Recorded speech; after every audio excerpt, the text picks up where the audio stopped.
Sonic 2 is next! Why are you reviewing Sonic CD? Ugh. Well, in Sonic Origins, Sonic CD's the next in the timeline, so yeah. Now, please stop talking and let me review this game. So guys, let's talk about Sonic CD. Okay, so while Sega Technical Institute was making Sonic 2, Sega wanted to have another Sonic game on their Sega CD. So they then got to work with Naruto Oshima directing the game, and he wanted to use the time travel idea that the Sonic 2 developers dropped. During the development of the game, they made 2 new characters, Amy Rose and Metal Sonic. The game was released in 1993, titled Sonic CD. Okay, so remember when I said I got Sonic CD on my iPad? Well, I played it and I really liked it. I also beat the game before Nick did, so haha, I'm the best. You still suck at video games though. Okay, so moving on. I loved how the cutscenes look, and I drew Sonic in that style over and over again, just trying to make it look as perfect as I could. And I also listened to the song Sonic Boom over and over again. So yeah, I think I liked the game. Okay, so let's talk about the animations. Yes, I know, I'm talking about the animations again, but give me a break, I like animations. Frick! The cutscenes are so good. Toei Animations actually made them, and wow, did they do a good job. Sonic, Amy, Metal Sonic, Eggman, all the characters in there, all the environments, they just look really good, and Sonic just exploring through the world, it's just really, really cool. And yeah, they just did a great job with those cutscenes. Now, the animations in the actual game, they're the same as Sonic 1, but the Super Pure Out does look really cool.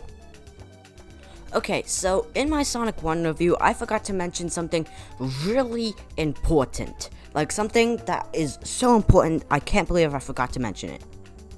Sonic can jump. What? No way. I also forgot to talk about the Badnik bounce. So, what is the Badnik bounce, and how do I do it? Well, just hold jump, and if you land on a robot or Badnik, you'll blast into the air. Also in this game, if you press up and jump, you'll do the Super Peel Out. It's basically like a spin dash, but you get hurt. Oh, and the spin dash is also here, but I'll talk more about that in the next video. Run into a past or future sign, and you keep your speed up, you'll go into the past or future. The past, you can find these robot generators. If you smash it, then you'll create a good future. There's basically like no reason to go into the future, you just basically have to avoid those signs. So, I don't think I really need to talk about the levels one by one. Why? Because they all feel the same. The levels are big, and they definitely wanted you to explore them. And there are a lot of enemies. So collecting 50 rings is pretty difficult. And with all these enemies, it's hard to gain speed, so traveling to the past or future is kinda difficult. But I'll still try to talk about them. Okay. Palm Tree Panic. This level is fun. I like this little 3D bit, but yeah, it's definitely a fun Green Hill clone, and it's just good. Collision Chaos. I don't really care for this level, I'm gonna be honest. It's fun, but at the same time, there are these pinball mechanics, and I just don't really think they're that fun. So yeah, I just don't really care for this level. Tidal Tempest. Okay, this water level is just nothing special. It's fine. It's just, yeah, it's not horrible like Labyrinth Zone. It's just fine. Quartz Quadrant. I really like this level. The level design is the best in the game, and it is just really good. Wacky Workbench. This level sucks. The whole floor makes you fly into the air, and grabbing the robot generator in this level is very dumb, because for some reason they just put it in the weirdest of locations, and just watch.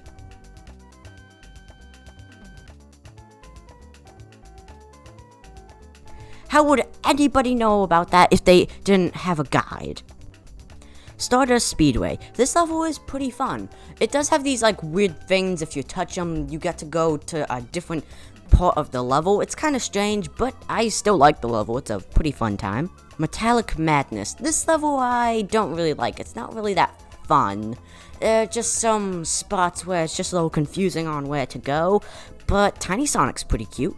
Okay, just like the first game, if you collect 50 rings, a giant ring will appear. Jump into it and you'll get access to the special stage. These special stages kinda suck. All you have to do is just destroy these robots and not land in the water, or else you'll lose time and get kicked out of this special stage. But my problem with these stages is that the controls, they suck. I don't like the controls. They feel so weird and just not like how they should. The sprites look cool in here, but yeah, it just doesn't look that nice. It just isn't cool. But in this game, instead of collecting Chaos Emeralds, you collect Time Stones, and that's a little strange, but I won't question it. Okay, so bosses. The bosses are very easy. The first boss, well, just look at this.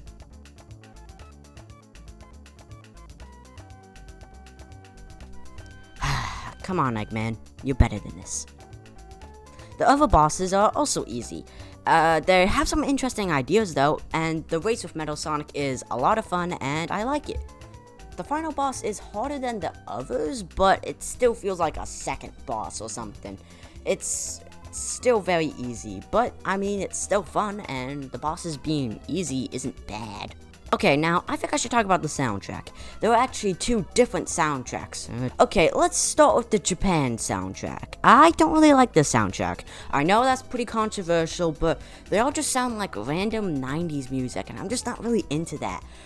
But Stardust Speedway, now that's a good song. That song is really good. Okay, let's move on to the American soundtrack. Now, I really like this one. I think it's a lot more atmospheric, and it's a lot more serious, and I think it's pretty good. I mean, just compare the boss music of the Japan and the American, and you'll clearly see which one is better. It's obviously the American. But I also really want to talk about Sonic Boom and Toot Toot Sonic Warrior. So, Toot Toot Sonic Warrior, it's just a bunch of random words to me. I don't really understand it. In some points it can be pretty catchy, but other points it's just weird. And Sonic Boom, now that's a good track. I really like it. It just really makes you feel powerful, and yeah, I just really like it. Okay, so Sonic CD is a part of Sonic Origins, so let's talk about it. Okay, so the coin thing has grown on me. I feel like the more I really use it and play with it, it's okay. It's just, I still wish it was optional. And for some reason, Knuckles isn't playable in this, even though he's playable in Sonic 1, 2, and of course 3. The drop dash is also here, and it's fun. It was also there in Sonic 1, but details. The drop dash makes time traveling so much easier, so that's cool. But something I'm disappointed with is the cutscenes. Let me explain. Okay, so looking at the first and last cutscenes from Sonic Origin, they look great, and I really wanted to see Tyson Hesse remaster the ones done by Toei. But the Toei ones do look good, it's just I kind of would have liked it to be more consistent with the Amy cutscenes. But that's just my opinion.